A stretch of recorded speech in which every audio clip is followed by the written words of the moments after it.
நாதத்தின் மங்களம் வீணையின் ஓசையில் காதில் கேட்கிறது.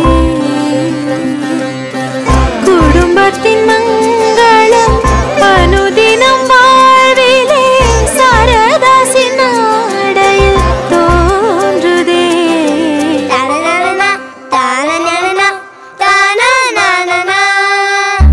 அழகழகாய் அனைத்தும் அழகாய் எங்கள் சாரதாஸ்.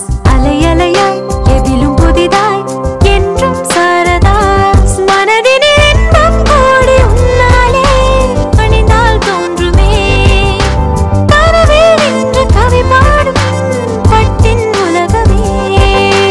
தலைமுறைகள் தாண்டி நிற்கும் எங்கள் குடும்பங்கள் கொண்டாடும் இந்தியாவின் மிகப்பெரிய ஜவுளி மாளிகை உங்கள் சாரதாஸ், சென்னை மற்றும் திருச்சி.